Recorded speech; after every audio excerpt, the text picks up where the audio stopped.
মধুয়াগড়ে তৃণমূলের কামব্যাক। বাগদা বিধানসভা কেন্দ্রে জয়ী হয় তৃণমূল। 30,000-এর বেশি ভোটে জয়ী হয়েছেন তৃণমূল প্রার্থী মধুপর্ণা ঠাকুর। চলতি বিধানসভায় রাজ্যের সর্বকনিষ্ঠ বিধায়ক হতে চলেছেন মতুয়া পরিবারের সদস্য তৃণমূল সাংসদ মমতা বালা ঠাকুরের মেয়ে মধুপর্ণা। তার বয়স 25 বছর। প্রথমবার ভোটের ময়দানে নেমেই ছক্কা হাঁকালেন তিনি। 33,664 ভোটে জয়ী হয়ে 13 বছর পর বাগদা কেন্দ্রে ফিরল তৃণমূল। উত্তর 24 পরগনার বাগদা মতুয়াগড় হিসেবেই পরিচিত। গত বিধানসভা নির্বাচনে এই কেন্দ্রে জয়ী হয়েছিলেন বিজেপি প্রার্থী বিশ্বজিৎ দাস। পরবর্তীকালে তিনি তৃণমূলে যোগ দেন। শুধু গত বিধানসভায় নয়, সদ্য সমাপ্ত লোকসভা নির্বাচনেও বাগদায় 20,000-এর বেশি ভোটে এগিয়েছিল বিজেপি। তাই পিছিয়ে পড়া এই আসন নিজেদের দখলে নেওয়াটাই চ্যালেঞ্জ ছিল তৃণমূল কংগ্রেসের। সেই কারণেই প্রার্থী নির্বাচনে বিশেষ নজর দেয় ঘাসফুল শিবির। তৃণমূলে যোগ দেওয়ার পর বিশ্বজিৎ দাস লোকসভা নির্বাচনে বনগাঁ কেন্দ্রে প্রার্থী হয়েছিলেন, কিন্তু হেরে যান তিনি। তাই উপনির্বাচনে তাকে বাগদা কেন্দ্রে প্রার্থী করা হবে কিনা তা নিয়ে জল্পনা চলছিল। শেষ পর্যন্ত অবশ্য প্রার্থী তালিকায় চমক আনে ঘাসফুল শিবির। রাজ্যসভার সাংসদ মমতা বালা ঠাকুরের মেয়ে মধুপর্ণাকে বেছে নেয় দল। একেবারে নতুন মুখকে সামনে রেখে বাগদা বিধানসভার লড়াইয়ে নেমেছিল শাসক দল। সাফল্য এলো সেই লড়াইয়ে। বনগাঁ লোকসভা কেন্দ্রে এবারের ভোটেও জয়ী হয়েছেন বিজেপির শান্তনু ঠাকুর। মতুয়া ভোটের একটা বড় অংশ পেয়েই তিনি জয়ী হয়েছেন। এই ভোট তৃণমূলের দিকে ঘুরবে কিনা তা নিয়ে শেষ পর্যন্ত অনিশ্চয়তা ছিল, কিন্তু শেষ হাসি হাসলেন পদ্ম শিবিরের সাংসদ শান্তনেরই তুতো বোন ঘাসফুল শিবিরের মধুপর্ণা।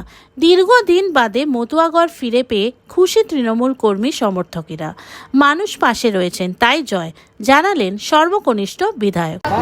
প্রতিটা কর্মী যারা সারা রাত খেটে করেছে আমাদের জন্য, টিএমসি পার্টির জন্য, সেদের জয়। প্রতিটা ভোটারের জয়। এটাকে একটা ভোট দিয়ে আমরা একদম গেছি, দিদির হাতে আমরা সিটটা তুলে দিয়েছি।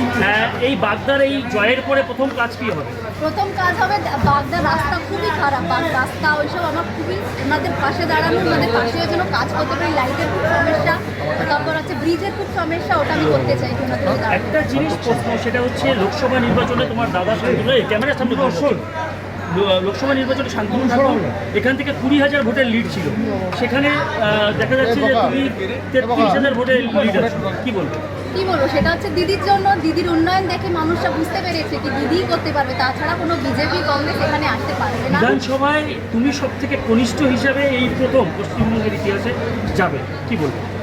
কনিষ্ঠ বয়সটা ম্যাটার করে না, ম্যাটার করে হচ্ছে আমি কতটা মানুষের জন্য করতে পারি, মানুষের পাশে কতটা দাঁড়াতে পারি, সেটাই হচ্ছে ম্যাটার। বয়স তো আমার 50 বছরও যদি হতো তাহলে ওটাই কাজ করতাম, সেটাই বলছি। মানুষ এই জয় কাকে উৎসর্গ করবে?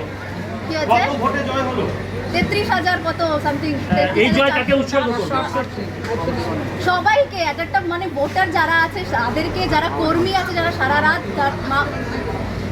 মানুষ যারা খেটেছে আমাদের জন্য, পার্টির জন্য, দিদির জয়, এটা সবাই বাগদার জয়।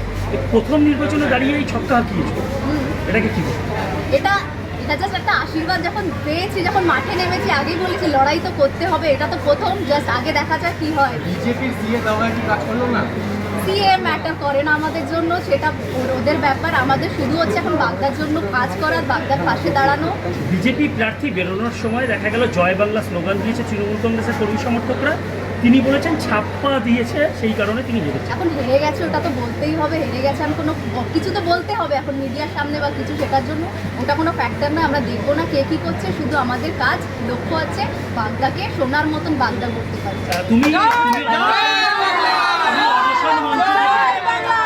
অনশন মঞ্চ থেকে রাজনীতির মঞ্চে অনশন করেছিলে মায়ের ঘর ফিরিয়ে নেওয়ার দাবিতে, সেখান থেকে রাজনীতির মঞ্চে কি বলবে? সেই যে জানিও নয়, ওটা একটা কোইন্সিডেন্স হতে পারে কি অনশনে বসেছি তারপরে এটা পেয়ে গেছি, ওর সাথে এটা কোনো কানেকশন নেই। ওটা অধিকারের লড়াই ছিল। আমাকে তোমরা জানো সবাই, কি আপনারা জানেন কেমন আমাদের ঘর থেকে তাড়িয়ে তালা মেরেছে, সেই হিসাবে অধিকারের লড়াই ছিল। ওটা আলাদা, এটা আলাদা। কি ওটা কি দাদার সঙ্গে এরপরে কথা হবে?